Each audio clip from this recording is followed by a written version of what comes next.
Okay, सो हम बात कर रहे थे कि राहु और शनि स्पेसिफिकली जब अलग अलग पोजीशंस पे होते हैं तो एक विशिष्ट प्रकार का कर्म बंधन बताते हैं, विशिष्ट प्रकार की एंटिटीज़ को दर्शाते हैं। और इसका जो उल्लेख है ये आपको नारद संहिता में, गरुड़ पुराण में, वामन पुराण में और पराशर होरा शास्त्र में भी दिखाई देता है। ठीक है, तो जब आप जैसे मैं वीडियोस में सेकेंड हाउस के राहु के लिए, फिफ्थ हाउस के राहु के लिए या शनि के लिए बताते आई हूँ कि व्यक्ति ने मरण तुल्य वेदनाएं दी हैं किसी को, या किसी की मर्डर की कॉन्स्पिरेसी करी है, या किसी को वो मृत्यु दी है, राइट। तो ये जो बताया है ये एग्जैक्टली पत्रिका का कर्म बंधन दिखाता है कि किसी जन्म में जातक ये चीज़ करके आया हुआ है। आज मैं आपको बताने वाली हूँ कि जब षष्ठ भाव का शनि होता है या षष्ठ भाव का राहु होता है तो उसे भी पिशाच बोला जाता है, राइट, या चांडाल बोला जाता है। अब देखिए, व्यक्ति का पिशाचिक कर्म करना मतलब पिशाचिक कर्म या पिशाच किसे कहते हैं या चंडाल किसे कहते हैं, इसके ऊपर मैं बहुत सारे वीडियोस बनाती रहती हूँ। आपने अगर चेकआउट नहीं करे हैं तो ज़रूर जाके आप चेकआउट करिए चैनल पर, जितने भी इस विषय पे हैं, क्योंकि ये विषय आपको जनरली कहीं भी देखने के लिए या समझने के लिए नहीं मिलेगा। तो षष्ठ भाव में जब राहु होता है या शनि होता है तो व्यक्ति के शत्रु भी उसी प्रकार के होते हैं। और षष्ठ भाव हमें षड रिपुओं को दिखाता है, इसलिए किसी न किसी एक प्रकार के षड रिपुओं से ग्रसित होता है व्यक्ति, और उस रिपु के कारण उसका बर्ताव पैशाचिक होता है या फिर चांडालिक होता है। अब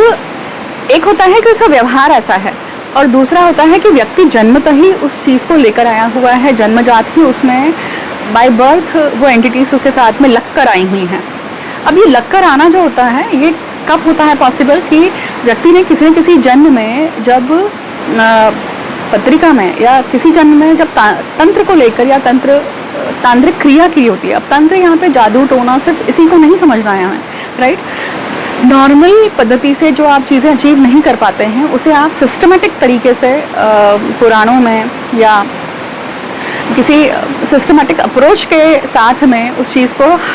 हासिल करने के लिए जाते हैं। उसमें षट कर्म आता है, उसमें साधनाएं आती हैं, सिद्धि आती है, राइट। तो ये जब चीज़ें आती हैं तो षड रिपुओं में से किसी एक चीज़ का, जैसे मद है, मोह है, मत्सर है, किसी भी एक चीज़ को लेकर व्यक्ति क्या हो जाता है, बहुत ज़्यादा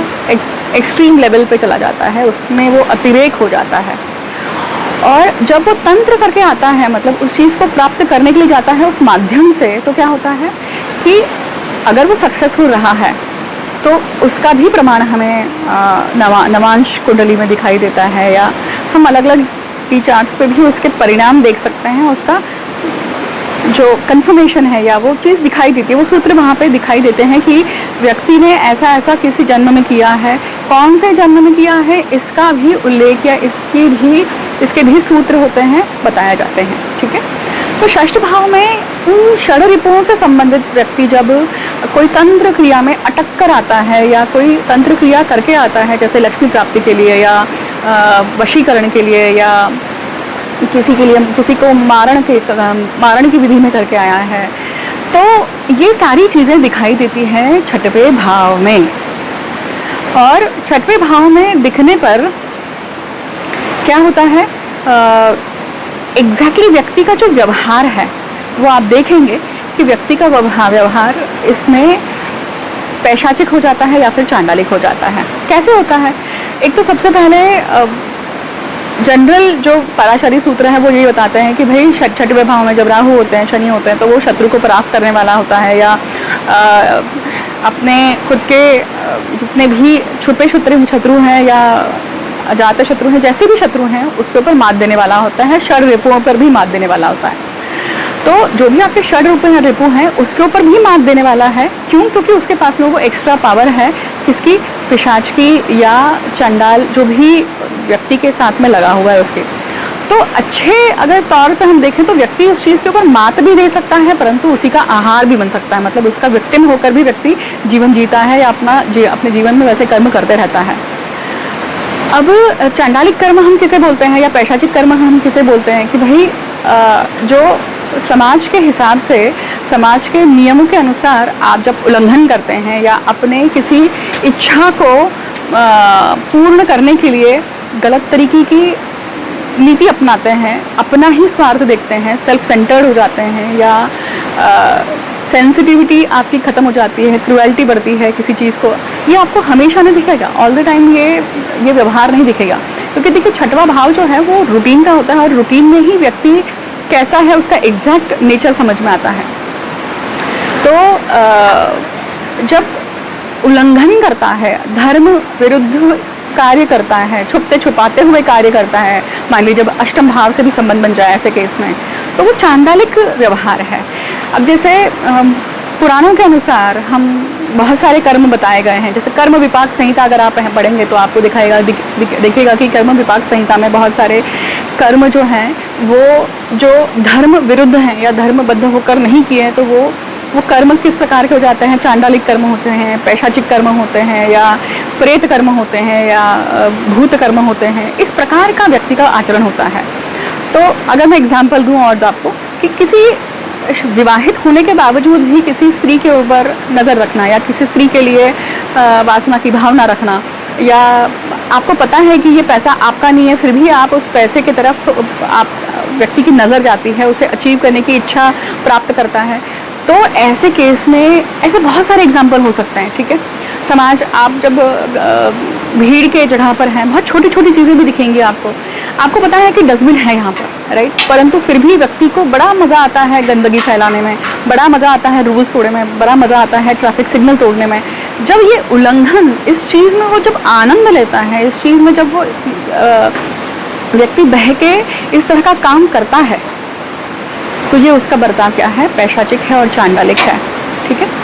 अब जब ऐसा है व्यक्ति अनेक जन्म में जब इसी प्रकार की योग या इसी प्रकार के पोजीशन को लेकर आता है, तो एक समय आता है कि वो लूप से उसको फील होता है, या वो इस स्थिति में या इस लेवल पे पहुंच जाता है कि हाँ ये मुझसे हो रहा है परंतु मैं कंट्रोल नहीं कर पा रहा हूँ। अब आप उसको कैसे कंट्रोल करेंगे? तो आप सबसे बढ़िया रेमेडी क्या कर सकते हैं, जब शनि या राहु आपके छठवें भाव में हो तो जातक को क्या करना चाहिए, जातक को करना चाहिए स्मशान में जाकर शिव मंदिर में दिया लगाना चाहिए। आप किसी भी समय जाकर लगा सकते हैं, आप किसी भी समय इस चीज़ को जाकर कर सकते हैं, और इससे आपको सबसे बढ़िया परिणाम क्या मिलता है कि ये टेम होने लगती है, ये जो वृत्तियाँ हैं ये टेम होने लगती है। ये जो वृत्तियाँ हैं ये व्यक्ति इसका शिकार नहीं रहता है, इसे कंट्रोल कर पाता है और धीरे धीरे इसके ऊपर विजय प्राप्त करता है। ठीक है, ये स्वकर्म हुआ। अब इसी को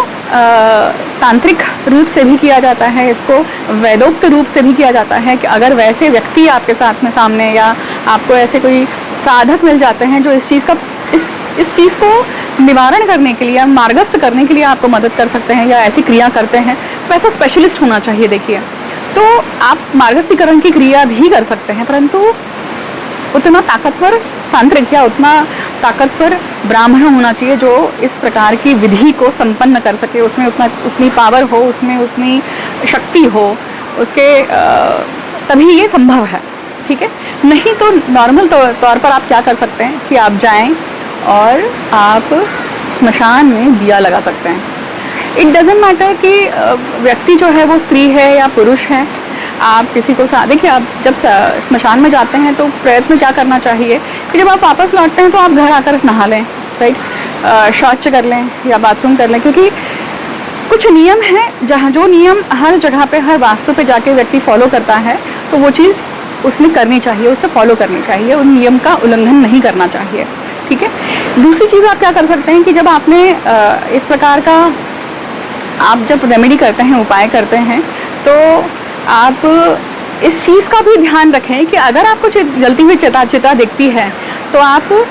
एक और प्रेयर कर सकते हैं। प्रेयर क्या कर सकते हैं कि जो व्यक्ति है जिसकी चिता जली है, आपने दिया जलाया है, शिव मंदिर है उस स्मशान में, तो आपको प्रेयर क्या करनी है कि ये जो व्यक्ति जिसका दाह संस्कार हुआ है वो कहीं अटके नहीं, उसकी आत्मा कहीं प्रेत लोक में, भूत लोक में या पितृलोक में या चंडाल रूप में, पिशाच रूप में नहीं अटके, उसे गति मिले। गति मिले ये शब्द भी आप यूज़ करके ये प्रार्थना कर सकते हैं। और ये आप जितना करते हैं तो आपके अंदर जो चांडाल है या आपके अंदर जो पिशाच रूप में जो एंटिटी मौजूद है, आप कहीं ना कहीं धीरे धीरे उसे भी मार्गस्थ होने का एक सुझाव या एक ऑप्शन देते हैं। और आप यकीन नहीं मानेंगे, अगर आपकी विल पावर बहुत स्ट्रांग है तो इससे भी वो चीज़ की जा सकती है या इससे भी वो इस वृत्ति से छूटा जा सकता है। हालांकि ये केस कम होता है, क्योंकि पिशाच और चांडाल जब आपके साथ में लग के आते हैं या आपके साथ में गमन करते हैं, आपके साथ में मौजूद होते हैं, तो इतनी आसानी से जाने वालों में से नहीं होते हैं। किस तरह का पिशाच है, किस तरह का चांडाल है, किस तरह की एंटिटी साथ में चल रही है, इसको बहुत डीपली समझा जाता है पहले, और फिर तैयारी की जाती है कि इसे किस तरह मार्गस्थीकरण करना है, इस तरह किस तरह इसे दूर या इसको छोड़ना है। और छोड़ना मतलब ऐसा नहीं कि आप गेटिंग रिड ऑफ इट, नहीं, आपको इनको भी मार्गस्थ करना है, आपको इनको भी कहीं ना कहीं गति देनी है। इस इंटेंशन से क्रिया करनी पड़ती है, क्योंकि जब क्रिया कर रहे हैं आप, तो वो क्रिया करने का आपका इंटेंशन क्या है, ठीक है। आप बहुत बार उस चीज़ का कंटामिनेशन हटाते हैं। कंटामिनेशन हटाने से क्या होता है, खास करके जब चंडाल योग होते हैं, तो कंटामिनेशन हटाने से व्यक्ति की जो लोभी वृत्ति होती है या व्यक्ति की जो बहुत ज़्यादा पैशाचिक वृत्ति होती है, वो बहुत कम हो जाती है और वो मनुष्य रूप में ज़्यादा कार्यरत होता है। क्योंकि जब चंडाल योग या पिशाच योग होते हैं, तो व्यक्ति में मनुष्य के जो गुण होते हैं, जो मनुष्य के जो नवरस होते हैं, उसमें हमेशा एक्सट्रीमिटीज होती है। तो ये रेमेडी अगर व्यक्ति करता है तो उसका 100% उसके ऊपर बहुत अच्छा परिणाम होता है। यहाँ पे डरने की बिल्कुल आवश्यकता नहीं है कि हम कैसे स्मशान में जाएं, कैसे इस चीज़ को करें। नहीं डरना चाहिए व्यक्ति को। आप चाहें तो दिन में जाइए, आपको जो समय सूट होता है, और जिसकी पत्रिका में ये योग है ना, जिसकी पत्रिका में ये चीज़ होती है ना, सबसे पहले तो उसको डर लगता है, परंतु उसी डर का आपको क्या करना है, मुकाबला करना है। क्योंकि आपने एक बार वहाँ पे पैर रख दिया तो आपको धीरे धीरे अपने गत जन्म के क्लूज या अपने गत जन्म की कनेक्टिविटी महसूस होने लगती है, और आपको डायरेक्शन भी मिलने लगती है, या इंट्यूशन मिलने लगते हैं कि क्या करना है, कैसे करना है, राइट। तो ये था 6th हाउस के शनि के लिए और राहु के लिए मैंने वीडियो बताया है। अब इन 2 ग्रहों का बाकी सब ग्रहों के साथ में किस तरह का इंटरैक्शन है, उसके ऊपर बहुत कुछ तय होता है कि व्यक्ति का प्रारब्ध कर्म या व्यक्ति किस प्रकार से शापित है, ठीक है। मुझे अंत तक सुनने के लिए बहुत बहुत धन्यवाद। अगर आपको ये कंटेंट पसंद आता है तो जो व्यक्ति देख रहा है वो कम से कम एक शेयर करें जिसकी पता नहीं किसकी पत्रिका में हो और किसी ये उपाय की बहुत सख्त आवश्यकता हो और उसे परिणाम अच्छा मिले उस चीज़ का। तो अगर आपको कंटेंट पसंद आता है तो ज़रूर एक लाइक, शेयर और सब्सक्राइब कीजिएगा। अगर इसी प्रकार के कंटेंट या इससे संबंधित कोई प्रश्न आप पूछना चाहते हैं, वाजिब प्रश्न होंगे तो मैं ज़रूर आपके प्रश्नों के उत्तर दूंगी कमेंट सेक्शन में। अगर आप पत्रिका समझना चाहते हैं तो डेफिनेटली पत्रिका समझने के लिए भी आ सकते हैं, आपके प्रारब्ध के कर्म को समझने के लिए भी आ सकते हैं। मुझे अंत तक सुनने के लिए बहुत बहुत धन्यवाद। हर हर महादेव, जय माता कामाख्या, प्रणाम।